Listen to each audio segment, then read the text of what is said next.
नमस्कार दर्शकबिन समय चक्रको नयाँ श्रृङ्खलामा यहाँलाई हार्दिक स्वागत गर्दछु। म विक्रम श्रेष्ठ। दर्शकबिन निर्मला कुर्मी र नकुन्नी धोबीहरूको न्यायको लागि भन्दै राजधानीको माइती घर मण्डलामा धरना जारी छ। आज 33 दिन भयो। गएको असोजमा 20 दिन पैदल यात्रा हिँडेर न्याय माग्न उनीहरू राजधानी छिरेका थिए। लामो दिनको धरनापछि सरकारले बल्ल तल्ल छानबिन समिति चाहिँ गठन गरेको थियो। सहसचिव हिरालाल रेग्मीको संयोजकत्वको समितिले सरकारले प्रतिवेदन बुझाएको 1.5 महिना भइसक्दा पनि दोषीलाई कारबाही नगरेको भन्दै यो चिसो पौषको ठण्डीमै पनि यसरी सिंहदरबारसम्म न्यायको भिख मागिरहेका छन्। हेरौँ यो रिपोर्ट। निर्मला कुर्मी र नकुन्नी धोबीको बेपत्ता र हत्याको घटनाको छानबिन गर्न सरकारले छानबिन समिति बनाएको थियो। सहसचिव हिरालाल रेग्मीको संयोजकत्वमा गठित छानबिन समितिले निर्मला कुर्मी र नकुन्नी धोबीको न्यायको लागि भन्दै छानबिन गर्यो। समितिले सरकारलाई पीडितलाई न्याय सहित घटनामा संलग्नहरूलाई कारबाही गर्न भनेर सिफारिस पनि गरेको थियो। तर यति लामो समयसम्म सरकारले प्रतिवेदन सार्वजनिक गरेको पनि छैन र अहिलेसम्म कोही कसैलाई छिरिक्क कारबाही पनि गरेको छैन। यति लामो समयसम्म पनि रेग्मी नेतृत्वको छानबिन समितिले तयार पारेको प्रतिवेदन सार्वजनिक तथा कार्यान्वयन नभएको भन्दै निर्मला नकुन्नी न्यायका लागि सङ्घर्ष समितिको धरना जारी छ। न्याय नपाएको भन्दै पीडितका आफन्तहरू गएको मङ्सिर 16 देखि धरनामा बसेका छन्। सरकारले प्रतिवेदन कार्यान्वयन गर्दैन र सार्वजनिक गरेको पनि छैन। दोषीलाई कुनै पनि कारबाही नभएकोमा उनीहरूको राज्यप्रति ठुलो गुनासो छ। छानबिन समितिले यहाँ प्रतिवेदन बुझाइसकेको छ, प्रतिवेदन पनि सार्वजनिक गरेको छैन र दोषीहरूलाई अहिलेसम्म कुनै किसिमको पनि कारबाही गरेको छैन। उल्टे बचाउने काम भएको छ होइन सर। र हामी धेरै दिदी बहिनी बिरामी बस्छौँ, आफै पनि बिरामी भएर बसेका छौँ। हामीले सरकार पक्षले हामीलाई कुनै पनि चासो दिनु भएको छैन। पटक पटकको धरना र धरनापछि पनि निर्मला नकुन्नीका आफन्तहरूले न्याय पाएका छैनन्। न्यायका लागि भन्दै हरेक दिन उनीहरू यसै गरी माइती घर मण्डलामा धरना दिएर सिंहदरबारलाई खबरदारी गरिरहेका छन्। आज 33 दिनसम्म पनि उनीहरू धरनामै छन्। माइती घर मण्डलामा 1 महिनाभन्दा बढी लामो समयदेखि धरना जारी राखे पनि सरकारको कानमा बतास चाहिँ लागेको छैन। संविधान र कानुनमा हरेक नागरिकलाई न्यायको पहुँच हुनेछ भनेर लेखिए पनि यी पीडितहरूका लागि कागलाई बेल पाक्यो हर्ष न विस्मात भने चाहिँ भएको छ। न्यायको भिख माग्दै आन्दोलन गरेको यति लामो समय भइसक्दा पनि उनीहरूले न्याय चाहिँ पाउन सकेका छैनन्। तर पनि अहिलेसम्म सरकारले त्यो छानबिन समितिले जुन प्रतिवेदन बुझाएको छ त्यसलाई अहिलेसम्म कार्यान्वयन पनि गरेको छैन, सार्वजनिक पनि गरेको छैन, कार्यान्वयन पनि गरेको छैन। त्यस कारणले चाहिँ छिटोभन्दा छिटो सरकारले प्रतिवेदन सार्वजनिक गरोस् र कार्यान्वयन गरोस्। दोषीमाथि कारबाहीको माग गर्दै उनीहरू काठमाडौँमा धरना दिइरहँदा उता नेपालगञ्जमा आन्दोलन गरिरहेका व्यक्तिका आफन्तलाई पटक पटक धम्की आइरहेको छ। आफूहरू 1 महिनाभन्दा बढी समयदेखि काठमाडौँमा धरनामा बसिरहँदा आरोपित भने नेपालगञ्जमा खुलेआम धम्की दिँदै हिँडिरहेको उनीहरूको आरोप छ। निर्मलाको न्यायका लागि भन्दै महिला अधिकार मञ्चकी केन्द्रीय सदस्य मनकुमारी गुरतालले उजुरी दिएकी थिइन्। आरोपितहरूले उनै उजुरी दिने महिला अधिकार मञ्चकी केन्द्रीय सदस्य मनकुमारी गुरतालका आफन्तलाई पनि धम्की दिएका छन्। उनले आरोपितहरूले आफूलाई विद्यालय गएका छोराछोरी बेलुका सकुशल फर्किन नसक्ने सम्मको चेतावनी दिएको बताइन्। यस्तै धम्कीहरू पनि सर घर घरमा जुन अभियुक्तहरूको हुनुहुन्छ घर घरमा गएर धम्की पनि दिनु भएको छ कि उहाँको आफन्तहरू गएर धम्कीहरू तपाईँहरूलाई पछि के गर्नुपर्छ हामी गर्छौँ भनेर हामी जानेका, हामी आफै न्याय माग्न आएका, आफै हामी हिंसामा पनि परेका छौँ कि हामीहरू। आरोपित पक्षले आन्दोलनकारीका घर घरमा पुगेर धम्क्याउने मात्रै नभएर प्रलोभन पनि देखाउने गरेको छ। साथै परिवारका सदस्यलाई त्रास देखाएर धरना बसेकालाई घर फिर्ता बोलाउन पनि आरोपितहरूले चेतावनी दिइरहेका छन्। यसमा पनि मुस्लिम समुदायका महिलाहरूलाई घरबाट बाहिर निस्किन निकै गाह्रो हुन्छ। त्यसमा घटनालाई विषयान्तर गर्ने र भड्काउने काम आरोपितहरूले गरिरहेका छन्। तर उनीहरूले आफूहरू जस्तोसुकै ठुलो समस्या आए पनि सामना गर्न तयार भएकाले न्याय नपाएसम्म नफर्कने बाचा गरेका छन्। केही समय अघि मुख्य आरोपित बादशाह कुर्मी बाहेक अन्य प्रहरी हिरासतमा थिए। अहिले उनीहरू पनि हाजिरी जमानीमा रिहा भइसकेका छन्। रिहा भइसकेपछि पहिले मुख्य आरोपित बादशाह कुर्मीको तर्फबाट मात्र धम्की आउने गरेकोमा अहिले प्रहरी हिरासतबाट रिहा भएकाहरूले समेत धम्की दिन थालेको उनीहरू बताउँछन्। आरोपितबाट उनीहरूलाई पटक पटक धम्की दिन थालेपछि आन्दोलनरत पक्षले जिल्ला प्रहरी कार्यालय, जिल्ला प्रशासन कार्यालय बाँके, राष्ट्रिय मानवाधिकार आयोग लगायतमा उजुरी पनि दिएका छन्। उनीहरूले उजुरी त दिएका छन्, तर उनीहरूको उजुरीको सुनवाई कस्तो हुन्छ त्यो विश्वास गरिहाल्ने अवस्था छैन, किनकि यस अघिका दिनमा पनि उनीहरूले स्थानीय प्रशासनसँग न्यायका लागि 19 दिन धरना दिएका थिए। 19 दिनसम्म पनि कुनै सुनवाई नभएपछि उनीहरू 20 दिनको पैदल यात्रा हिँडेर न्यायका लागि काठमाडौँ आएका थिए। यदि यो देशमा कानुन सबैको पहुँचमा हुन्थ्यो भने यी पीडितहरूले न्यायको भिख माग्दै यसरी राजधानीको माइती घरमा पटक पटक धरना दिनु पर्दैन थियो होला। दुर्भाग्य पहुँचविहीनहरू न्यायको लागि यसै गरी पटक पटक धरना बस्नु परेको छ। यहाँ धरना बसेको महिनौं भइसक्दा पनि सिंहदरबारले पटक्कै त्यसको बोध गर्न सकेको छैन। छानबिन समितिको प्रतिवेदन कार्यान्वयन गर्ने भनिए पनि सिन्को भाँचिएको छैन। निर्मला हत्याको विषयमा गृहले भूमि व्यवस्था, सहकारी तथा गरिबी निवारण मन्त्रालयलाई पत्रचार गरेको 1.5 महिना भयो, तर तै चुप मै चुप भने झैं मन्त्रालयका हाकिमहरूले हलुका प्रतिक्रिया दिएर पन्छिने गरेका छन्। गृहको पत्र भूमि व्यवस्था मन्त्रालयमा हराएको प्रसङ्ग सहित हामी विषय प्रसङ्ग जोड्छौं यो ब्रेकपछि।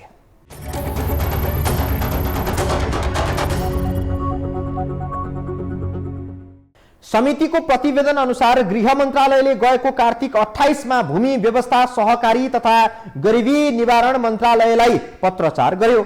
गृहको पत्रमा निर्मला कुर्मीको जग्गा खाने र हडप्ने नियतले हत्या भएकोले बाँके जिल्लामा जग्गा सम्बन्धी किनबेच नामसारीको विषयमा विज्ञ टोली गठन गर्न भनिएको थियो। विज्ञ टोली गठन गरी त्यसको सत्य तथ्य अध्ययन र अनुसन्धान गर्न भनिएको थियो, तर गृहले पठाएको त्यो पत्र अझै सम्बन्धित मन्त्रालयमा चाहिँ पुग्न सकेको छैन।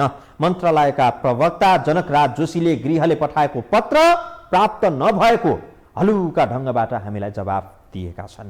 1.5 महिनासम्म पनि गृहको पत्र भूमि व्यवस्था मन्त्रालयमै नपुगेको नाली चाहिँ यस्तो छ।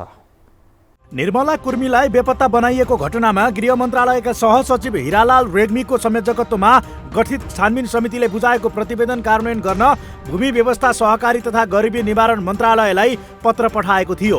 प्रतिवेदन कार्यान्वयन गर्न भन्दै गृहले पत्र पठाएको करिब 1.5 महिना भइसक्यो, तर गृहले पठाएको यो पत्रमा उल्लेखित मुद्दाहरूको कार्यान्वयन गर्ने जिम्मेवारी भूमि व्यवस्था, सहकारी तथा गरिबी निवारण मन्त्रालयको हो। तर यस विषयमा मन्त्रालय लामो समय बेखबर बन्यो। छानबिन समितिले प्रतिवेदन पनि बुझाइसकेको छ, त्यसमा पनि हाम्रा मागहरू समेटिएका छन्। उहाँहरूले भन्नुभएको छ घटना घटेको हो, घटनामा चाहिँ निर्मला कुर्मीलाई अपहरण गरी शरीरबन्ध गरिएकै हो र उहाँको अवस्था अहिले पनि अज्ञात छ। त्यस कारणले सिआइबी सहितको विज्ञ टोली यहाँ आएर सुरुदेखि अनुसन्धान गर्नुपर्छ र यसमा जो अभियुक्तहरू छन् तिनीहरूलाई तत्काल प्रहरीले पक्राउ गरेर मुद्दा छिटोभन्दा छिटो चाहिँ अदालत पुर्याउनुपर्छ भनेर त्यो छानबिन समितिले सुझाव दिएको छ। निर्मला मृत्यु प्रकरणमा जग्गा किनबेच र नामसारीको प्रसङ्ग थियो, त्यही कार्यान्वयनका लागि गृहले 3 बुँदे सुझाव कार्यान्वयन गर्न पत्र पठाएको हो। त्यसमा निर्मला कुर्मीको मृत्यु प्रकरण, उनको जग्गा किनबेच, नामसारी आदिका विषयहरूमा सूक्ष्म र गम्भीर रूपले अनुसन्धान गरेर प्रत्यक्ष र अप्रत्यक्ष रूपमा संलग्नलाई कारबाहीको दायरामा ल्याउन भनिएको छ। निर्मला बेपत्तापछिको मृत्यु प्रकरण जग्गा किनबेच र नामसारीसँग जोडिएकोले यस विषयमा प्रतिवेदन बोलेको छ। छानबिन समितिको प्रतिवेदनमा जग्गा सम्बन्धित विवादमा निर्मला कुर्मीको बेपत्तापछिको मृत्यु भएको भन्दै त्यसलाई कार्यान्वयन गर्न सुझाएको थियो। समितिको सुझाव अनुसार गृहले भूमि व्यवस्था, सहकारी तथा गरिबी निवारण मन्त्रालयलाई कार्यान्वयन गर्न पत्रचार गरे पनि 1.5 महिनासम्म भूमि व्यवस्था, सहकारी तथा गरिबी निवारण मन्त्रालय पत्रविहीन भयो। कस्तो अचम्म छ, यो देशमा गृहबाट भूमि व्यवस्था, सहकारी तथा गरिबी निवारण मन्त्रालयमा 1.5 महिनासम्म सरकारी पत्र पुग्दैन। यो के विश्वसनीय जवाफ होला र? मन्त्रालयका हाकिमहरूले पत्र प्राप्त नगरेको भन्ने विषय कसरी पत्याउन सकिन्छ? बरु यो घटनालाई ओझेलमा पार्ने कतै नियत त होइन भन्ने थप आशंका जमाइदिएको छ। सिंहदरबारभित्रको पत्र सिंहदरबारकै मन्त्रालयमा 1.5 महिनासम्म पनि नपुग्ने कुरा कति धेरै हास्यास्पद। यो विषय अन्य विषय जस्तो सामान्य पनि होइन, तर यति गम्भीर र राष्ट्रिय चासोको विषयमा गरिएको भद्दा मजाकबाट यो प्रश्न हुन्छ कि यो देशका प्रशासकहरू कति धेरै गैर जिम्मेवार छन् भन्नेमा। होइन भने 1.5 महिनासम्म पनि पत्र नपुग्नु कतिसम्मको हेलचेक्राइ हो? के यसको सही जवाब दिन सक्छन् त मन्त्रालयका हाकिमहरू? गृहले गएको कार्तिक 28 मा भूमि व्यवस्था मन्त्रालयको नाममा पठाएको पत्र प्राप्त नभएको खबरले निकै चर्चा पाएको छ। जब गृहको पत्र भूमि व्यवस्थामा नपुगेको भन्ने खबरहरू सार्वजनिक भए तब बल्ल भूमि व्यवस्था मन्त्रालय ताते झैं गरेको छ। जब पानी पर्छ अनि घुम बोड्ने भने झैं यति बेला भूमि व्यवस्था मन्त्रालयलाई तातो लाग्न थालेको छ। यस विषयमा हामीले भूमि व्यवस्था सहकारी तथा गरिबी निवारण मन्त्रालयका प्रवक्ता जनकराज जोशीलाई जिज्ञासा राखेका थियौँ। हाम्रो जिज्ञासामा उनले मन्त्रालयमा दुई पटक खोज्दा पनि पत्र नभेटिएको बताए। पत्र नभेटिएपछि अन्य स्रोतबाट भेटिएको पत्रको आधारमा काम अघि बढाउन लागेको प्रवक्ता जोशीले बताए। यो विषयमा हामीले यहाँ मन्त्रालयमा यसो हेऱ्यौँ होइन, हामी कहाँ त्यो पत्र हामीले त्यो उताबाट आएको प्राप्त गर्न सकेनौँ। तर पनि यो विषय आइसकेपछि हामीले जुन पत्र पत्रिकाहरूमा छापिएको र त्यसमा जुन पत्र चाहिँ पनि प्रति थियो त्यही हेरेर पनि हामीले यो काम कारबाही अगाडि बढाइसकेका छौँ। निर्मला कुर्मी र नकुन्नी हत्या प्रकरणको विषय करिब 6 महिनादेखि राष्ट्रिय चर्चाको विषय बनेको छ। यस विषयमा सबै जानकार छन् भने सम्बन्धित मन्त्रालयहरू जानकार नहुने त कुरै भएन। तर यति गम्भीर विषयमा मन्त्रालयका हाकिमहरू किन संवेदनशील भएनन् भन्ने कुरा मूल प्रश्न हो। होइन भने कार्तिक 28 गते गृहले पठाएको पत्र पौष 12 गतेसम्म पनि नपुग्नु भनेको हाम्रो कर्मचारी संयन्त्र कति धेरै भद्रगोल छ भन्ने कुराको दृष्टान्त हो। गृह मन्त्रालय र भूमि व्यवस्था सहकारी तथा गरिबी निवारण मन्त्रालयको दूरी करिब पैदलै हिँड्दाखेरि पनि 10 मिनेटकै होला। 10 मिनेटको दूरीमा रहेका यी दुई मन्त्रालयमा 1.5 महिनासम्म पनि सरकारी पत्र चाहिँ पुग्दैन। कति अचम्मको जवाब छ।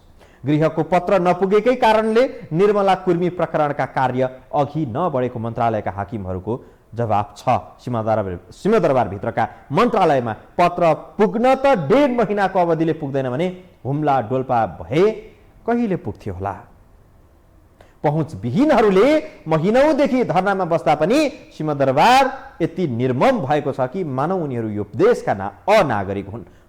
दर्शकवृन्द, हामी विषय प्रसङ्ग जोड्छौँ ब्रेकपछि।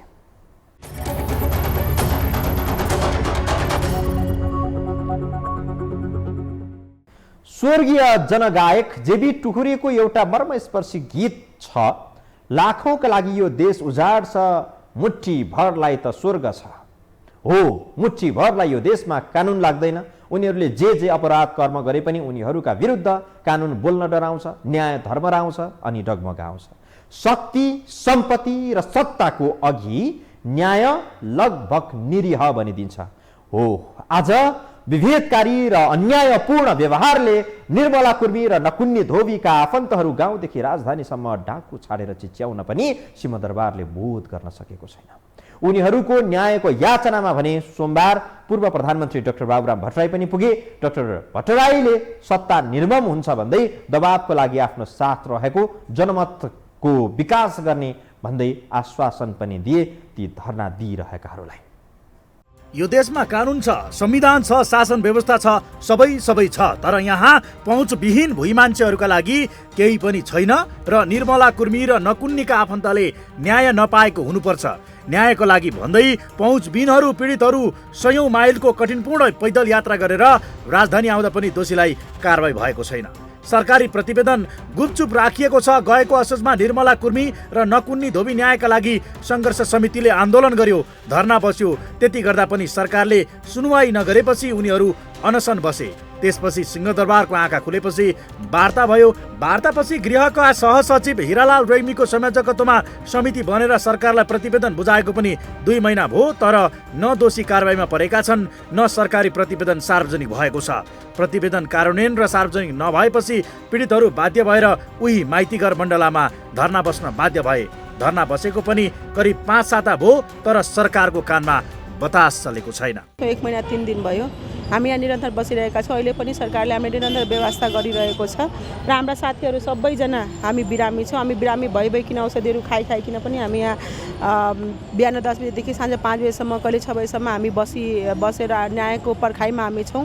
तर पनि राज्यको तर्फबाट कुनै पनि वास्ता गरिएको छैन। सरकारले दोषीलाई कारबाही गरी न्याय दिन्छु भनेको पनि महिनौ बित्यो। छानबिन समिति बन्यो, समितिले कारबाही गर्न सिफारिस गरे पनि आलटाल गर्दै विषयलाई ओझेलमा पार्ने कुचेष्टा गरिएको छ।